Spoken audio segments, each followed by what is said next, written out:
My name is Jeff Warrener, 395690. My name's Sarah Lakin, 154172. And my name's Natalie Power, 53754. So today we're going to discuss comparing and contrasting three perspectives within sociology: functionalism, Marxism and feminism that reflect family life in society. I was reading in Harold Emerson Holborn that quite a while ago now, back in the 40s, George Murdoch came up with the theory that family has four basic functions in society. And it was quite a well-regarded theory because he used a very large pool. I think it was like 250 societies to come up with these theories. And he said that the first two are sexual and reproductive. But I'm not really sure how they differ. I mean, sexual and reproductive sound very similar. Well, no, sexual focuses on the married adults. They're saying that they should enjoy a healthy sex life, which prevents them having affairs. Promiscuity, sorry. Yeah, Okay. yeah. Okay. And then ensures that the children are raised by those parents, so they're the original family. And the second one is reproductive, so it's making the next generation, so making the children within that family. So Murdoch is very much a functionalist in his. It's more shared values, isn't it? Yeah. Completely. Yeah. Definitely. Yeah. That was Talcott Parsons, wasn't it? That's Murdoch that said that one. Yeah, but there is Murdoch. also Talcott Parsons. He focuses more though on like the American family. So I don't know if it is similar, to the I guess British you can family. Generalise it a bit, but probably not as much with the British one. Obviously, I don't really know how that functions, but he argues that it has two functions, so not the four functions like you said. So he's saying that there is like the stabilisation of the adult personality, and that family is like a warm, welcoming place. So the adults can relax, and it's sometimes safe haven. Yeah. Right, They use it. They say like it's called the warm bath theory. So it's like so when you slip into a warm bath, it's warm and it's cozy. Wrapping a blanket around you, kind of idea. Yeah. But then there's also saying that is the primary socialisation. So being able to speak to people that are close to you, Understanding what you should, how you should act, and yeah. So I guess that probably comes into because I think Murdoch's one of his other things was education, wasn't it? And just onto Sarah's point as well, because Talcott Parsons, he also added about it's bridging the gap between the family and the workplace education. It's more of a what's that word? A meritocratic society. Yeah, and then it gives everyone an equal chance of success regardless of age, sex, class, gender, ethnicity, and it's more based on ability and effort. Yeah. So did that agree with what Murdoch was saying? Yeah, well, it's all with the education, isn't it? What was you saying about education? So where was you with Murdoch to start off with? Yeah, it's like one of the four. It's one of the So four. I did the two. So then with the education, yes, it's more of a prerequisite. Right. And then like by taking and sending your children to school, it's like setting up the next generation within the social structure to conform to rules, like what we were saying about having a bit more respect. So it's functionalist, they're saying that. Yeah. Basically they're sending their kids to school, they're going to do as they're told. To learn how society works and expects them to work. Yes. Yeah, and to get them to fit into the little niches that they're supposed to. Yeah. Okay, because there's also the fourth one that Murdoch, just to clarify, Murdoch, he says as well that there's also the economic function that families perform in society.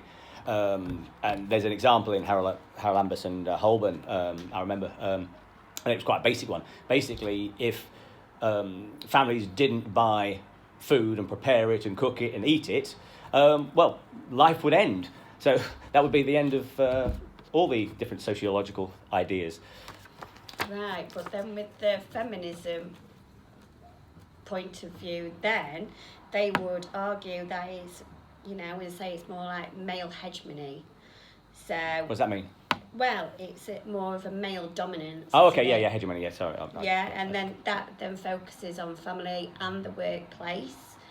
And then when women are giving up work to look after children, they're then dependent on the partner within the family structure. Yeah. But looking at that, there's also the Marxist feminist point of view, and they basically say that women are looking after the men who work for the big bosses in the companies, and then women satisfy the men's physical, emotional and sexual needs, and basically service them like a car. So you're saying that they say they've been exploited by capitalism. Yeah, definitely. Yeah, but I know there are other people that say different things. I mean, like Chapman and White, they believe that women choose to live in a nuclear family a lot of the time because they enjoy the experience and benefit from the experience of being a mother or a wife, a partner, and so on.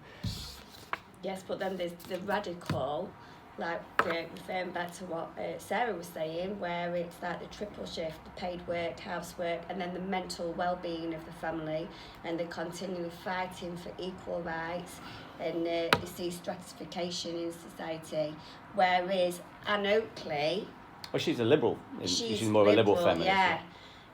Yeah, I like Anne Oakley. She's got a much more optimistic view of the family, and she actually argues that both men and women are oppressed in society by stereotypical roles. Men should be encouraged to spend time with the family and develop closer relationships with the children, doing homework, doing children's activities. And they've actually tried to do that quite a lot by lobbying to reform the system. Yeah, but I read it in Giddens and Sutton. They believe that for many radical feminists, that the conventional family is a crucial element in patriarchy. So women perform domestic duties for no pay.